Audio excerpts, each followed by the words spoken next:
Okay, let's go back to this.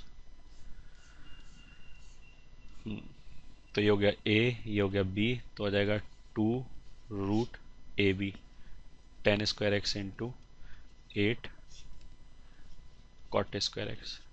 ठीक है, ये कैंसिल हो जाएगा, तो ये बराबर आ गया, तो √8 मतलब 2√8 लिख लिया। चलो, √8 होता है 2√2, तो ये हो जाएगा 4√2, इतना आ गया।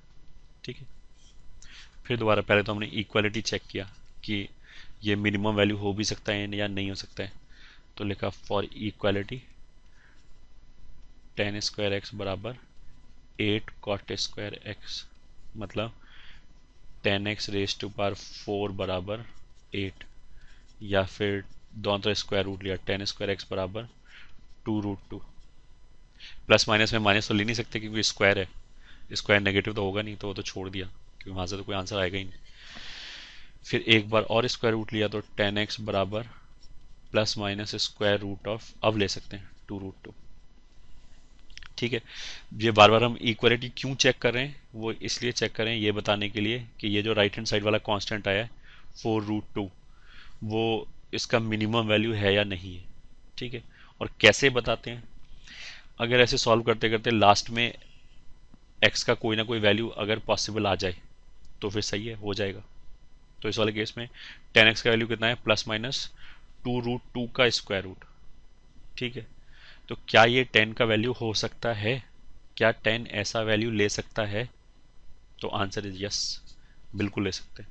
क्यों ले सकते हैं, क्योंकि जो 10x का रेंज है वो तो आर होता है, 10x का रेंज आर होता है, तो 10x is capable of taking all real values, तो 10x के आगे राइट में कुछ भी लिख दो वो 10 का वैल्यू आ जाएगा। ठीक है, 2√2 में कोई स्पेशलिटी नहीं है, अगर मैं राइट हैंड साइड पे 1 करोड़ लिख दूं तो भी सही है, 10x का वैल्यू कहीं ना कहीं 1 करोड़ भी होगा। तो जब हमें पता लगा कि ये मिनिमम वैल्यू आ गया, उसके बाद हम बोल सकते हैं हेंस 10² x प्लस 8 cot²x का मिनिमम वैल्यू, ठीक है, कितना था, 4√2, इसका minimum value is equal to 4√2। ये ठीक है, और मिनिमम वैल्यू तो ये हो गया, ये ठीक है। फिर अगर मान लिया मैं x को ले जाऊं से 0 की तरफ, तो जो 10²x है वो हो जाएगा,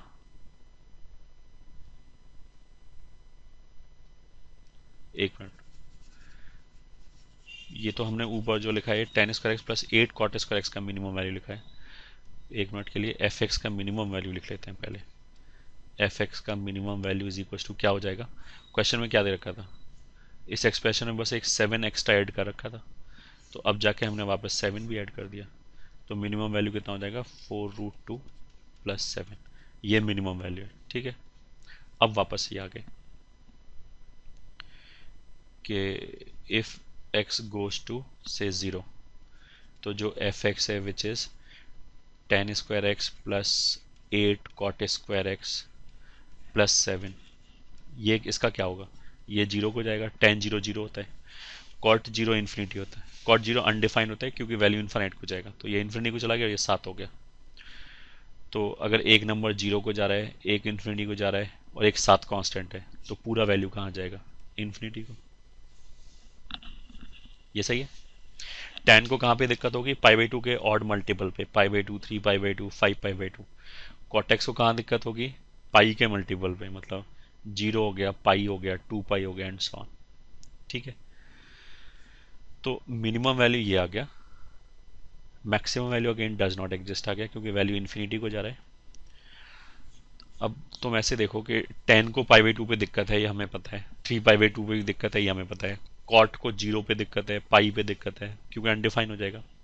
बट अगर मैं केवल 0 से π/2 तक देखूं, ओनली बिटवीन 0 से π/2, तो ना तो 10 को दिक्कत है ना कॉट को दिक्कत है, 0 और π/2 के बीच में बोला है, 0 और π/2 पे नहीं, 0 और π/2 के बीच में 10 का ग्राफ भी कॉन्टिन्यूस आएगा, कॉट का ग्राफ भी कॉन्टिन्यूस आ गया आएगा। ठीक है, तो अगर मैं इसको ऐसे लिखूं, between 0 and π/2, graphs of tan x and cot x are continuous, hence fx will be continuous. ठीक है. Also, if x tend towards 0, fx approaches towards infinity. ये ठीक है. इसको पहला पॉइंट बोला, इसको दूसरा इक्वेशन या दूसरा पॉइंट बोला. एंड fx का मिनिमम वैल्यू इज 4√2 + 7 था, इसको तीसरा बोला. तो hence using 1, 2 and 3 range of fx will be 4√2 + 7 से इन्फिनिटी. यही आंसर है. लॉजिक फिर सेम है, इन्फिनिटी से बड़ा आंसर आ नहीं सकता. 4√2 + 7 निकाल चुके हैं कि वो मिनिमम आंसर है, उससे छोटा भी नहीं आ सकता. तो इस इंटरवल से फालतू आंसर आ ही नहीं सकता. तो अगर हमने केवल 0 से π/2 में जो रेंज निकाल लिया, बाकी कहीं पे भी चले जाओ, इससे फालतू y नहीं आ सकता. तो अगर इससे फालतू नहीं आ सकता, इसके एक्स्ट्रा नहीं आ सकता, तो यही रेंज हो गया. तो इसलिए यही आंसर होगा. ठीक है.